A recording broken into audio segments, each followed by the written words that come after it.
we thank the people of New York for sending Alexandria to the U.S. Congress.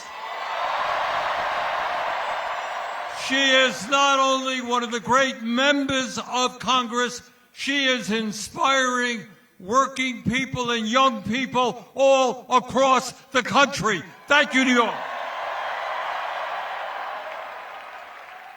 Now, everybody knows that a New York City mayor's race attracts a lot of attention. That's not new. It's the largest city in the country. You got 8 million people. Everybody is interested in what happens here. But this mayor's race, my friends, is different. It is not just the folks here in New York City who are paying attention. It's not just people all across our country who are watching this race. It is not just the President of the United States who seems to be very, very concerned about who wins this election. The truth is that people all over the world are paying attention to what will happen here a week from Tuesday. Now, why is that? Why has this campaign created such an unbelievable amount of interest, literally all over the world? And the answer is obvious. These are not normal times. This is not a normal election. This election takes place at a moment in American history when we have a rigged economy with more income and wealth inequality than we have ever had in the history of our country. This election takes place at a time when the wealthiest people in America have never, ever had it so good, while 60% of people in our country are living paycheck to paycheck, struggling to pay their rent or mortgage, struggling to afford child care or higher education for their kids, struggling to afford health care, struggling to afford decent quality food, struggling how to figure out how they will retire with some shred of dignity after working their entire lives. This election takes place when the United States of America, the wealthiest country in the history of the world, has one of the highest rates of childhood poverty and senior poverty of almost any nation. And when in this rich country, 800,000 Americans, including many veterans, are homeless. This election takes place at a time when we have a president who has given $1 trillion in tax breaks to the top 1%, has given $900 billion in tax breaks to the largest corporations in our country. And to pay for those tax breaks, he is throwing 15 million Americans off the health care they have by slashing Medicaid. And in addition, he is forcing over 20 million Americans to see a doubling in their health care premiums. This election is taking place when we have an administration in Washington which every day is moving us toward an authoritarian society, undermining our Constitution and the rule of law. This election is taking place when we have a corrupt campaign finance system which allows billionaires in both political parties to select the candidates they want and to buy elections.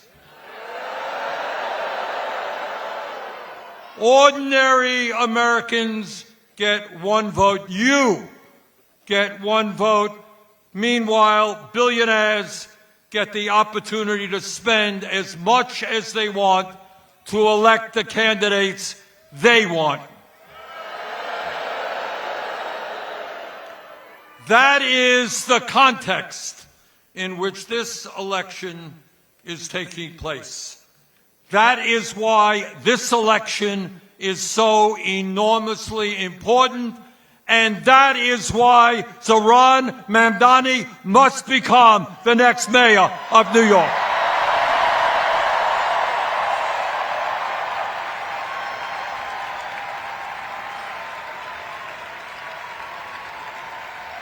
New York must have a mayor who represents the working families of this city, not the billionaire class.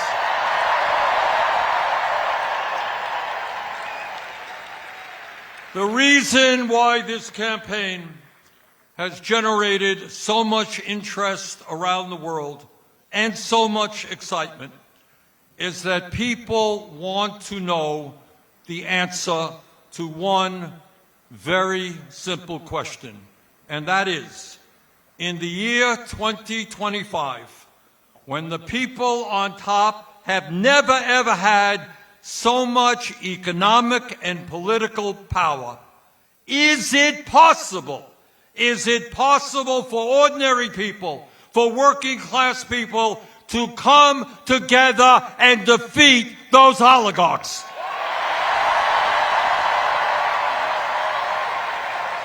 You're damn right we can.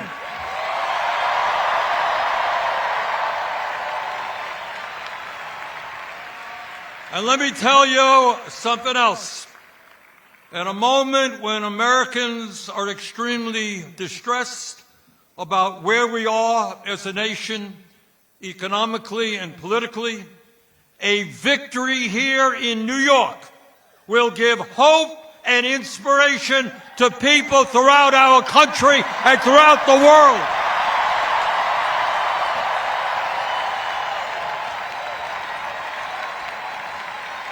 That is what this election is about. And that is why Donald Trump is paying attention to this election.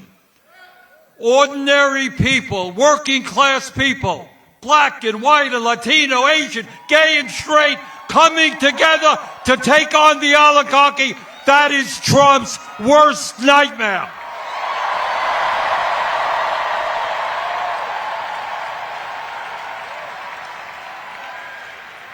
And what Trump and his oligarchic friends know, that if New Yorkers come together and elect Zohran, we can do that from California to Maine. We can defeat the oligarchy.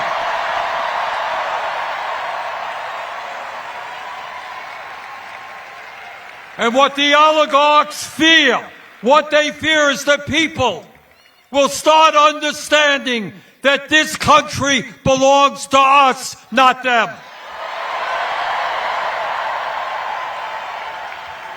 And all over the country, when people are inspired, when people are standing up to power, they will ask some very simple questions.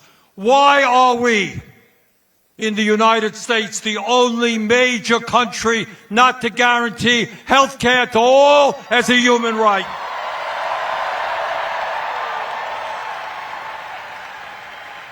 Why aren't we paying our teachers the salaries they deserve? so that we can have the best public educational system in the world.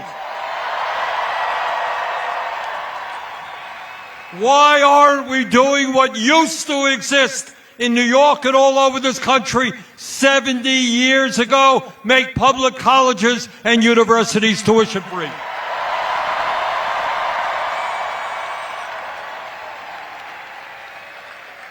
Why in the richest country on earth aren't we ending homelessness and building 5 million units of low-income and affordable housing?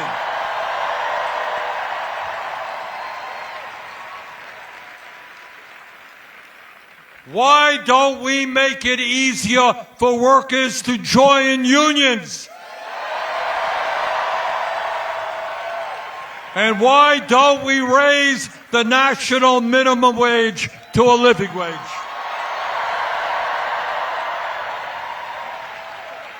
And when so many of our seniors are struggling to cover their basic needs, some 22% of seniors in America are trying to survive on $15,000 a year less.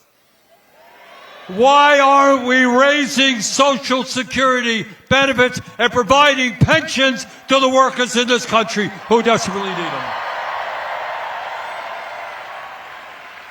And why don't we have a foreign policy which does not spend billions of dollars on a Netanyahu government starving children in Gaza?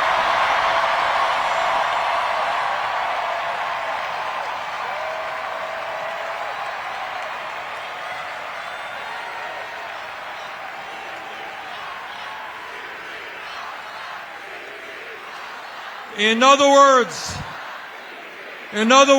my friends, a victory for Zohran will help Americans understand that in the richest country in the history of the world, there is nothing we cannot accomplish.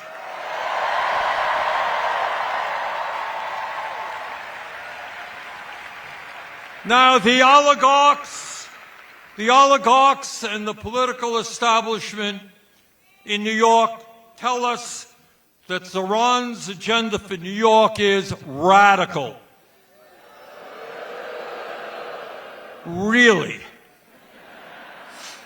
At a time when working families in this city are finding it hard to live here because of the outrageously high cost of housing, I don't think it's radical to say that the city should freeze the rent and triple its stock of affordable housing.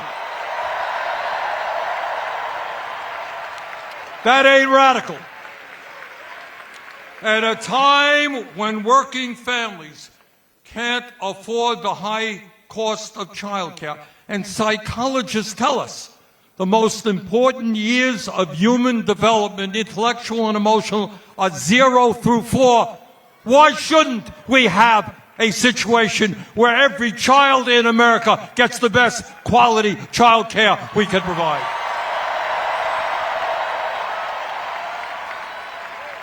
That ain't radical. Taking care of our kids is not radical. At a time when getting to work is too expensive, and we want to encourage more utilization of public transportation, it is not a radical idea to say that buses in this city should be free and fast.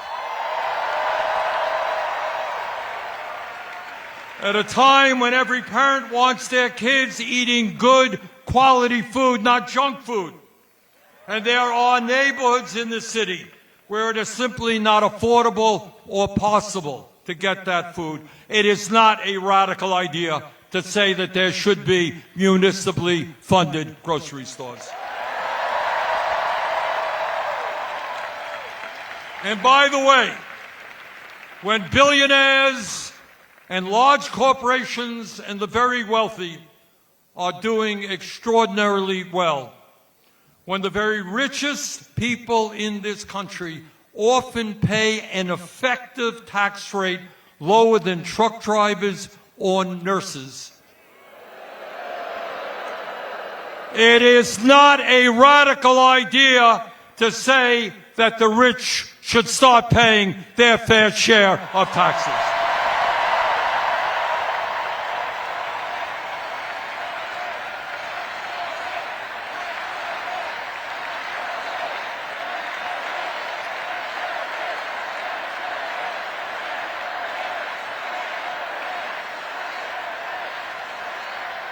Brothers and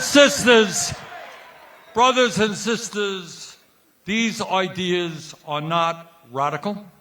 They are common sense, and they are what the people of New York City want and need. Now, let me be very clear. As someone who served as mayor of Burlington, Vermont for 8 years, a city just a little bit smaller than New York, I can tell you absolutely that being mayor is not an easy job. In local government, the people hold you accountable for everything. For picking up the trash, for crime problems, for the quality of education their kids receive, for traffic jams, blame the mayor. And that's what mayors have to deal with. And it is not easy. Zohran Mamdani as mayor is not going to have all the answers. The problems facing this country and every other major city in America are in fact enormous. So let me say this to you from the bottom of my heart. When he is elected,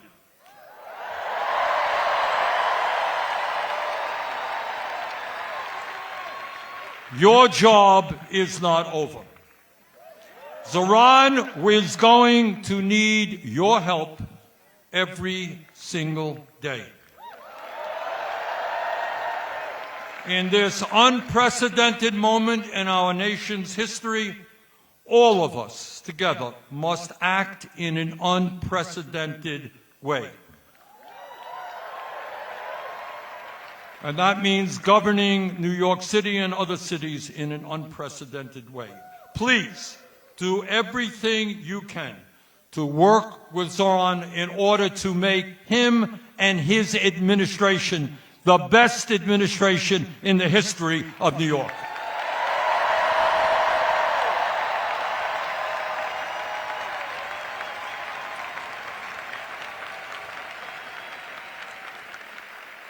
Let me conclude by saying this, and I say this again as somebody who became mayor of Burlington, Vermont in 1981 by winning that election by 10 votes after a recount.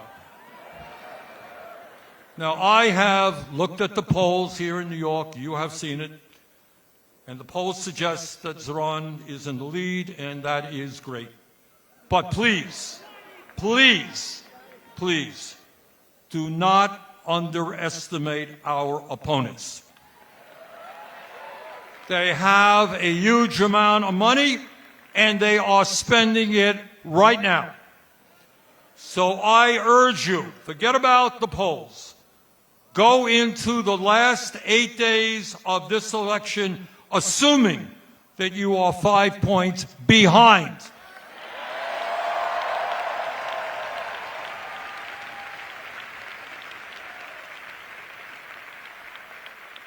So what you guys are going to have to do, along with the other 80,000 volunteers in the Mandani campaign, you've got to do everything that you can to bring people to the polls in early voting, which is taking place right now, and on Election Day.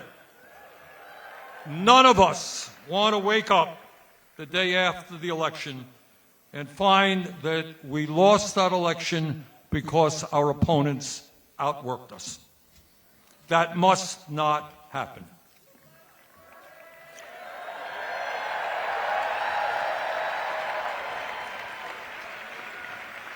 Brothers and sisters, a year ago, very few people in New York knew about a 33-year-old assemblyman named Zohran Mamdani.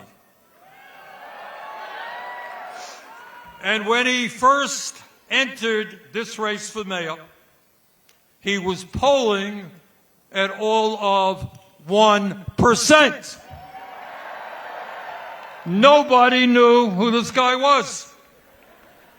But Zohran did what people who are serious about real change always do. He created a campaign from the bottom on up by building an extraordinary and unprecedented grassroots movement which now has tens of thousands of volunteers.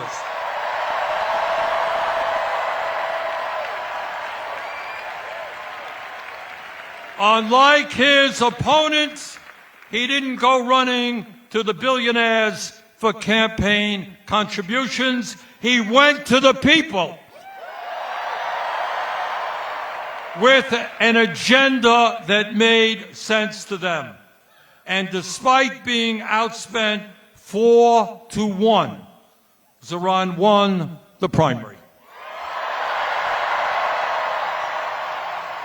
And brothers and sisters, with your help over the next 8 days, this young man is going to make American history